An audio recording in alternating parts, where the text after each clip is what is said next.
ईपी10 जैसे को तैसा। बिल्ली तो बिल्ली, दीवार के पीछे छुपे आर्यन की किस्मत इतनी खराब की गमला सीधे उसी के पास गिरकर चकनाचूर हुआ। वहीं यह आवाज सुन लायला चौकन्नी हो गई। उसने तुरंत बाथटब से निकल कक्ष में हर ओर अपनी नजर दौड़ाई और अगले ही पल उसकी नजरें जमीन पर गिरे टूटे हुए गमले पर थीं। ये देखकर लायला की आंखें सिकुड़ गईं। खुद को एक सफेद झिन्ने कपड़े से ढकते हुए लायला पानी से रिसते अपने खूबसूरत नग्न बदन को लिए धीमे धीमे उस गमले की तरफ बढ़ी। इस सफेद कपड़े के बावजूद उसका शरीर किसी मूर्तिनुमा आकृति सा साफ साफ नजर आ रहा था। यह दूसरी बार था जब छुपे हुए आर्यन के करीब लायला शरीर पर बिना किसी कपड़े के आगे बढ़ रही थी। उधर मुनमुन सिपाही दुष्यंत के साथ सैन्य मोर्चे के मुख्यालय में पहुंच चुका था। मुनमुन को सबके सामने अपनी तारीफ करने के लिए मनाते दुष्यंत को पूरी उम्मीद थी कि मुनमुन जैसे भोंदू को इस लायक बनाने के लिए हर ओर उसका सम्मान होगा। ये वो जमाना था जब सबसे ज्यादा इज्जत उसी की थी जिसके पास सबसे अधिक ताकत थी और जो अपने ही जैसे ताकतवर योद्धाओं को तैयार कर सके। क्योंकि धन का क्या है, ताकत के बल पर वो किसी से भी छीना जा सकता है। सिंहासन का भी यही इतिहास रहा है। जिसके पास अधिक शक्ति उसी का शासन। उस पर से दुष्यंत का संबंध तो राज परिवार से है, साथ ही वो एक खतरनाक योद्धा भी है। अब उसे जरूरत थी बस खुद को एक कुशल युद्ध गुरु के रूप में सबके सामने साबित करने की, और ऐसा करते ही उसे एक उच्च पद मिलना तय था। यही सब गणित लगातार दुष्यंत अपनी मूंछों को ताव देता हुआ मन ही मन बोला। आपको मुझ पर गर्व होगा पिताजी, लोग झुकेंगे मेरे आगे। वहीं इधर मुनमुन की नजरें रह रहकर आर्यन को ढूंढ रही थीं। आर्यन के प्लान के मुताबिक उसे अब तक यहां पहुंच जाना चाहिए था, पर आर्यन का दूर दूर तक कोई नामो निशान नहीं था। मुनमुन के इस तरह किसी के इंतजार करने को देख दुष्यंत मुस्कुराते हुए बोला, आ जाएंगे। सैन्य छवि के सभी सिपाही, सभी मंत्री, आर्यनगर के सभी लोग आ जाएंगे। चिंता मत करो मेरे खास शागिर्द। वैसे मुझे तुम्हारा ये उतावलापन पसंद आया। दुष्यंत को लग रहा था कि मुनमुन को सभी के आने का इंतजार है, जिसके बाद कि मुनमुन सबके सामने उसे अपना गुरु मान ले। हालांकि कहानी कुछ और ही थी, लेकिन उस कहानी को छुपाता हुआ मुनमुन बनते हुए बोला, हाँ हाँ, वो ना मुझसे रहा नहीं जा रहा है आपको सबके सामने अपना गुरु मानने के लिए, सबको ये बताने के लिए कि आप कितने महान हैं। कैसे आपने मुझे इन भेड़ियों से लड़ने वाली खूंखार तकनीक सिखाई। भेड़िए वाली बात सुनते ही दुष्यंत और उत्साहित हो गया। अरे हाँ भेड़िए, कहाँ है उन भेड़ियों की खाल जिन्हें मेरे शागिर्द ने अकेले ही मार डाला। ये रहे। दीवार पर लटके भेड़ियों की खाल को बड़ी बारीकी से देखते दुष्यंत की आंखें ये देखकर चौंधिया गईं कि इन भेड़ियों पर किया हर वार, इनको दिया हर घाव एकदम प्रेशर पॉइंट पर था, जिससे उनकी जान चली गई। पल भर को दुष्यंत हैरान रह गया। ये तुमने ही किया है मुनमुन? दुष्यंत का यह सवाल मुनमुन की मौत का आगाज हो सकता था, मगर इस बात को दबाता मुनमुन बड़े विश्वास के साथ बोला, इतने विश्वास के साथ कि दुष्यंत के पास उसकी बात मानने के अलावा कोई चारा नहीं था। बिल्कुल मालिक, आपको अपने नए शागिर्द पर शक कैसे हो सकता है? युद्ध गुरु दुष्यंत जी, होने वाले सेनापति अध्यक्ष दुष्यंत जी। अपने लिए ये सब उपाधियां सुनकर दुष्यंत के पूरे शरीर में मानो गुदगुदी सी होने लगी। और अब सभी भेड़ियों को फिर एक बार देखते हुए दुष्यंत ने ऐसे ही पूछ लिया, वैसे मुनमुन, मैंने तो सुना था कि तुमने 5 भेड़ियों को मौत के घाट उतारा था, पर यह तो सिर्फ 4 ही भेड़ियों की खाल है। अचानक आए दुष्यंत के सवाल से मुनमुन हड़बड़ा गया। उसे समझ नहीं आया कि इस बात का वो क्या जवाब दे, क्योंकि वाकई मुख्यालय में सिर्फ 4 ही भेड़ियों की मृत खाल थी। पांचवी पांचवी खाल आर्यन ने अपने शरीर पर कस रखी थी। मुनमुन कुछ घबराते हुए बोला, हाँ वो मैं। इधर मुनमुन को कुछ समझ नहीं आ रहा था कि वो क्या कहे, और उधर आर्यन को कुछ समझ नहीं आ रहा था कि वो क्या करे। लायला का भीगा बदन हर दूसरे पल दीवार के पीछे छुपे आर्यन की ओर बढ़ता जा रहा था, और अब किसी भी पल आर्यन पकड़ा जाने वाला था। मगर तभी म्याऊं! वहीं बिल्ली कूदती हुई लाला के ठीक सामने से गुजरती हुई दूसरे कमरे की ओर भाग गई। लायला को समझने में देर न लगी कि गमला फोड़ने वाली कारस्तानी भी इसी बिल्ली ने की होगी। खुद की जरूरत से ज्यादा सोचने पर हंसती हुई लायला ने अब अपने शरीर पर ढका वो सफेद झिन्ना कपड़ा हटा दिया और झुकते हुए वो अपने भीगे बाल झटकने लगी। लायला के इस तरह झुकने से उसके पीछे छुपकर खड़े आर्यन के सामने क्या नजारा होगा वो आप समझ सकते हैं। कैसे आर्यन खुद को कंट्रोल कर रहा होगा उसका भी आप अंदाजा लगा सकते हैं। वहीं आर्यन की मौजूदगी से बेखबर लायला अब अपने यौवन को भरे शरीर को कांच में निहारती हुई उसे पोंछने लगी।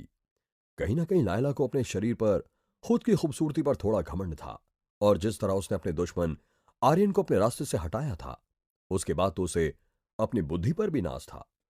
पर तभी उसके इन सभी घमंडों को तोड़ते दो खूनी हाथ पीछे से उसके मुंह को दबोचते हुए उस पर टूट पड़े। ये हाथ आर्यन के थे जो भेड़िए की खाल पहने गुस्से में लाल लायला को जोर से जकड़कर अपने काबू में कर रहा था।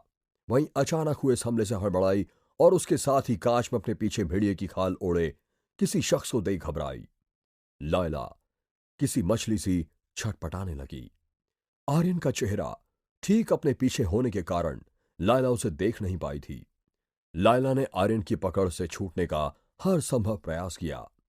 अपनी पूरी ताकत लगाकर आर्यन को खुद से दूर धकेलने की कोशिश की, पर आर्यन की डेडली पकड़ उसकी बनाई एक खास तकनीक थी जिससे छूट पाना उतना आसान नहीं था। लायला चीखने की हर संभव कोशिश करने लगी, पर आर्यन का हाथ उसके मुंह को दबाए कड़ा कर जमा था और अगले ही पल आर्यन ने अब लायला की गर्दन के खास प्रेशर पॉइंट पर अपने मुक्के से जोरदार प्रहार कर दिया। इस प्रहार का जोर इतना भयानक था कि लायला बेहोश होकर लड़खड़ाती हुई फर्श पर आ गिरी। वहीं हाफता आर्यन लायला के बदहवास शरीर के ठीक पास खड़ा था। इस बार उसे लायला के नग्न बदन को देखने से ज्यादा अपने बदले के दूसरे कदम को पूरा कर लेने की खुशी ज्यादा थी, क्योंकि पहला कदम तो मुनमुन सभी को मुख्यालय में बुलवाकर दुष्यंत को अपने साथ वहां ले जाकर पहले ही पूरा कर चुका था। और अब अपनी बाहों में लायला को उठाकर दीवान पर लिटाते आर्यन ने अपनी कमर से खास चमड़े का बैग निकाला जिसमें वो लायला को पैक करके वहां से ले जाने वाला था। अब बात ऐसी है कि एक बार को आर्यन अपने बदले पर फोकस रहकर सिर्फ अपने काम पर ध्यान दे सकता था, पर रसिक लेले आर्यन के व्यक्तित्व की ये दूसरी साइड थोड़ी सी नटखट थी और इसीलिए लायला को उस चमड़े के बैग में पैक करने से पहले ना चाहते हुए भी आर्यन के हाथ अपने आप सरकते हुए लायला के उभरे पठारों पर पहुंच गए। इन पठारों पर कुछ देर अपने हाथ फेर लेने के बाद, इन पठारों की चोटी को अपनी उंगलियों से छू लेने के बाद आर्यन ने फिर से खुद को कंट्रोल करते हुए और अधिक बदसलूकी करने से खुद को रोकते हुए बेहोश लायला को अपने बैग में भरकर उसे अपनी पीठ पर लादते हुए कसकर बांध लिया। हो सकता है इस वक्त आप बेहोश लायला के साथ जो आर्यन ने कुछ कुछ किया उसके लिए उसे गलत ठहरा रहे हो, पर लायला ने जो कुछ आर्यन के साथ किया था वो इससे कई ज्यादा गुना क्रूर और भयानक था। खैर, आर्यन तेजी से लायला को अपनी पीठ पर बांधे सैन्य मोर्चे की पिछली दीवार से उतर गया और अब तेजी से सैन्य छावनी की ओर बढ़ने लगा। वहीं दूसरी तरफ दुष्यंत के सभी शागिर्द ना सिर्फ सारे सिपाहियों को, आम जनता और खास मंत्रियों को भी इकट्ठा कर सैन्य छावनी के मुख्यालय की ओर तेजी से आगे बढ़ रहे थे। किसी भी पल वो मुख्यालय पहुंचने वाले थे। वहीं इधर मुख्यालय में दुष्यंत के सवाल से हकलाता हड़बड़ाता मुनमुन जैसे स्तब्ध था। वो क्या बोले क्या ना बोले उसे कुछ समझ नहीं आ रहा था, मगर मुनमुन को इस तरह घबराता देख दुष्यंत गंभीर मुद्रा बनाते हुए बोल पड़ा। पकड़े गए ना, मेरी नजर से किसी का भी बच पाना नामुमकिन है मुनमुन। दुष्यंत की ये बात सुनकर मुनमुन का पूरा शरीर ठंडा पड़ गया, क्योंकि वो जानता था कि दुष्यंत कितना क्रूर और जालिम है, वो क्या क्या कर सकता है, किस हद तक जा सकता है। और आर्यन भी अब तक मुख्यालय नहीं पहुंचा था, तो वक्त काटने के लिए, प्लान को सक्सेसफुल बनाने के लिए और अपनी जान बचाने के लिए ऐसी परिस्थिति में मुनमुन के पास दुष्यंत के पैरों में गिरकर माफी मांगने के अलावा कोई चारा नहीं था। सो वही करता हुआ मुनमुन गिड़गिड़ाता हुआ बोला, मुनमुन को माफ कर दीजिए मालिक, मेरा ऐसा, मुझे माफ कर दीजिए। मुनमुन को वैसे तो यकीन था कि दुष्यंत माफ करने वालों में से नहीं है, पर फिर भी कोशिश करने में क्या हर्ज है। और आश्चर्य मारने की बजाय मुनमुन को बड़े प्यार से अपने कदमों से उठाता दुष्यंत मुस्कुराकर बोला, अपने नए शागिर्द के लिए इतना तो कर ही सकता हूं मैं। मुनमुन को कुछ समझ नहीं आ रहा था। दुष्यंत जैसा क्रूर इंसान उसके खिलाफ आर्यन के साथ मिलकर इतना बड़ा प्रपंच रचने के लिए उसे कैसे माफ कर सकता है। पर शायद मुनमुन कुछ ज्यादा ही सोच रहा था। दुष्यंत ने फिर मुस्कुराते हुए कहा, बेच दी ना, बेच दी ना तुमने खाल उन व्यापारियों को जो तुम्हें इन खालों की मुंह मांगी कीमत दे रहे थे। हम्म। जहां मुनमुन कुछ और सोच घबरा रहा था, तो वहीं दुष्यंत के दिमाग में कुछ और ही था। क्योंकि वो सपने में भी नहीं सोच सकता था कि आर्यन को इस तरह मारने के बाद, उसे जमीन में गाड़ देने के बाद वो जिंदा बच सकता है। ना ही वो कभी यह सोच सकता था कि मुनमुन जैसा भोंदू उसके खिलाफ कोई साजिश रच सकता है। और शायद यही सोचकर आर्यन ने मुनमुन को दुष्यंत के पास भेजा था। अपने नए शागिर्द की इस हरकत पर हंसता हुआ दुष्यंत बोला, खैर, तुम्हें उसके लिए माफी मांगने की कोई जरूरत नहीं मुनमुन। मैं तुम्हारी जगह होता तो मैं भी यही करता। मुंह मांगी स्वर्ण मुद्राएं, वो भी अपने मारे भेड़ियों के बदले। खराब सौदा नहीं है। मैं तो इस बात पर सेनापति अध्यक्ष जी के खिलाफ हूं। मैं तो कहता हूं, अगर अगर मैं सेनापति अध्यक्ष बना तो तुम्हारे लिए खास रियायत होगी कि तुम मन चाहे जानवर मारकर उनकी खाल, उनका शरीर, सब कुछ बेच सकते हो। दुष्यंत जहां मुनमुन को पटाने के लिए उसे हर संभव लालच दे रहा था, तो वहीं दुष्यंत को असल बात नहीं पता चली। यह सोचकर मुनमुन हैरान था। भगवान महान है, वरना आज तो मेरा काम तमाम था। मन ही मन ये सोचता मुनमुन भगवान को धन्यवाद करने हाथ जोड़ ही रहा था कि दुष्यंत को लगा जैसे मुनमुन उसकी खास रियायत के लिए उसके हाथ जोड़ रहा है। दुष्यंत इतराते हुए बोला, अरे नहीं नहीं, इसकी कोई जरूरत नहीं है। माना मैं भगवान जितना ही दयालु हूं, पर इसकी कोई जरूरत नहीं मुनमुन। लेकिन तभी दुष्यंत के कानों में एक जानी पहचानी आवाज गूंज उठी, तुम जरूर भगवान जितने दयालु होने का दावा कर सकते हो, और तुमने जो किया है उसके बाद भगवान तुम्हारे लिए उतने दयालु नहीं रहे। जानी पहचानी इस आवाज को सुनकर दुष्यंत की हवाएं उड़ गईं। उसे अपने कानों पर यकीन नहीं हुआ। दुष्यंत तेजी से पलटा, पर तभी सामने से उसकी नारियलनुमा खोपड़ी को फोड़ता डंडे का एक जोरदार प्रहार उसके सर पर हुआ।